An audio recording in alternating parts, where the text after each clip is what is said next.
नमस्कार, मैं हूं पंकज कुमार। इस विशेष कार्यक्रम में मेरे साथ एक मेहमान हैं, जी हां, जिन्होंने चिकित्सा के क्षेत्र में शानदार काम किया है। आपको ये बता दें कि जिन लोगों को जॉइंट रिप्लेसमेंट की जरूरत पड़ती है, क्योंकि आपको मालूम है कि बहुत सारे लोग बड़े ही क्रोनिक अर्थराइटिस से परेशान रहते हैं, उनको बहुत हड्डी का दर्द रहता है, जोड़ों का दर्द रहता है, बड़ी दिक्कत रहती है, जगह जगह पर घूमते हैं, समुचित इलाज नहीं मिल पाता।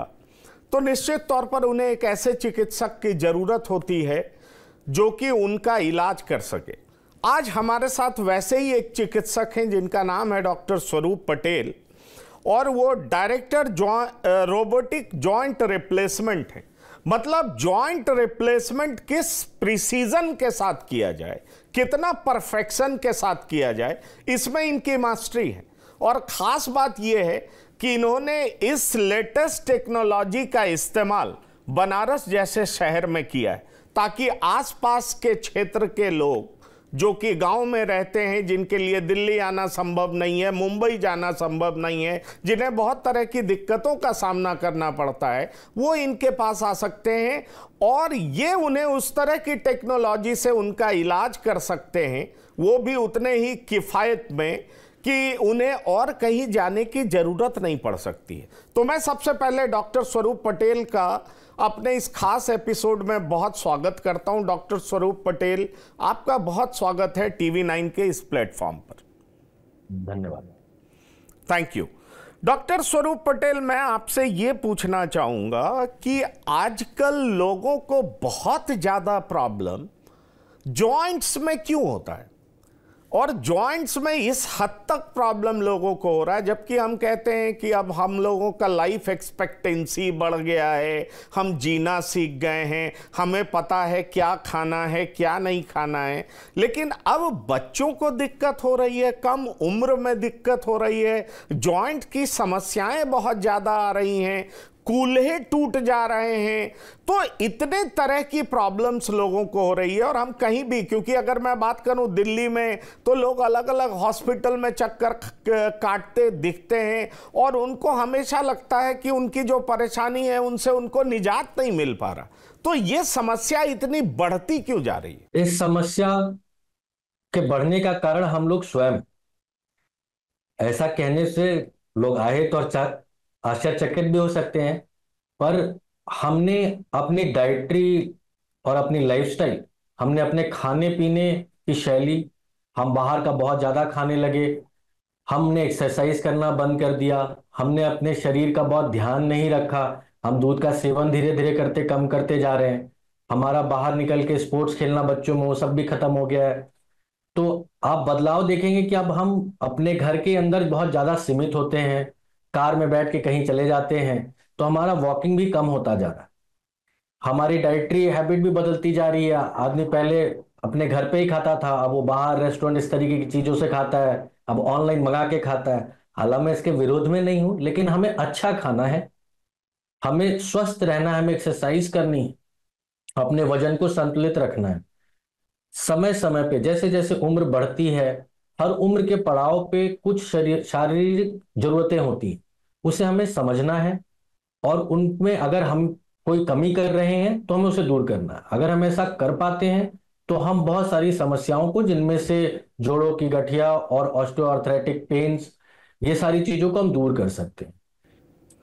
अब आपने बिल्कुल ठीक कहा, लेकिन मैं एक सवाल बीच में पूछना चाहूंगा। आपका जो एक्सपर्टीज है उस पर तो मैं बात करूंगा ही करूंगा, लेकिन मैं चाहूंगा कि आपके माध्यम से पहले दर्शकों को यह बताया जाए कि समस्या है तो क्यों है।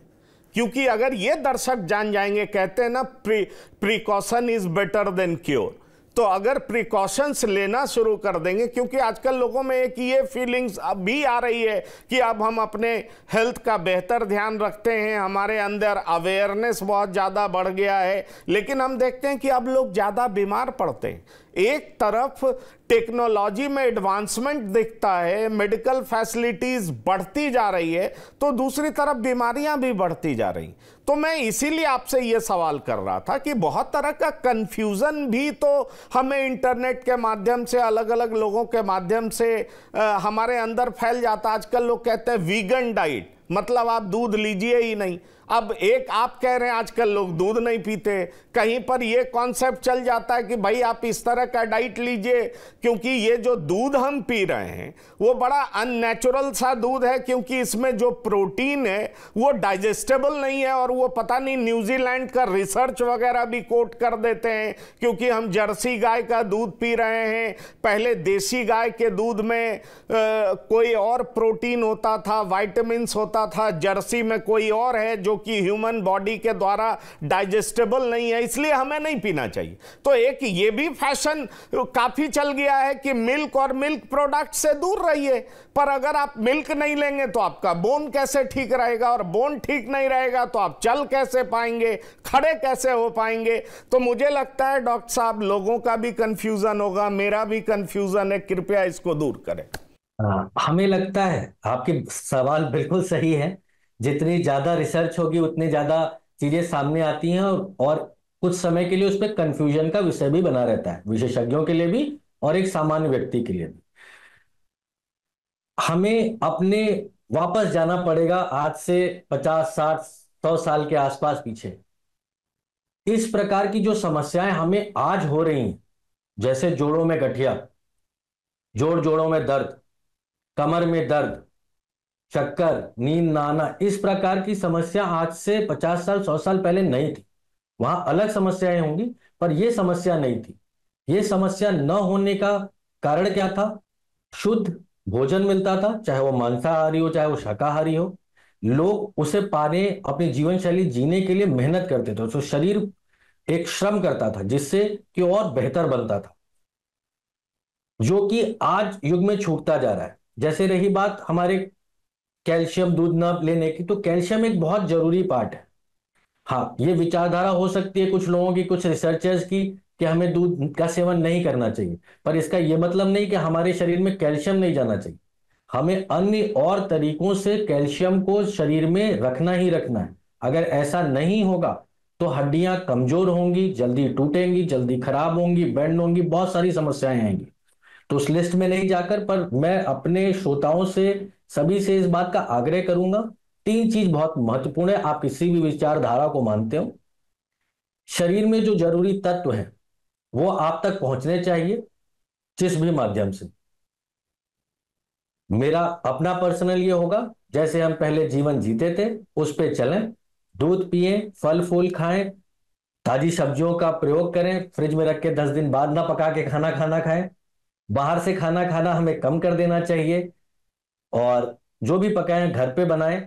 तो चीजों को अगर आप ऐसा करें, एक्सरसाइज करें, खेलने कूदने की आदत रखें, थोड़ी सी अपने लाइफस्टाइल को बाहर ले जाएं घर से। क्योंकि अगर हम ऐसा कहेंगे तो लोग कहेंगे पॉल्यूशन बहुत है मेट्रोज में, ये है वो है। पर अगर आप बाहर जाएंगे तो आप शायद प्रकृति को भी सुधारेंगे और अपने आप को भी। घर में बैठ के फिल्टर लगा लेने से शायद समस्या का समाधान नहीं हो सकता। तो हमें कुछ चीजों में वापस जाना चाहिए, रिट्रोस्पेक्टिवली देखना चाहिए कि वो इतने सालों से सही चलती आ रही थी, आज उसे अचानक से चैलेंज कर देना या उसे रोक देना बहुत उचित नहीं होगा।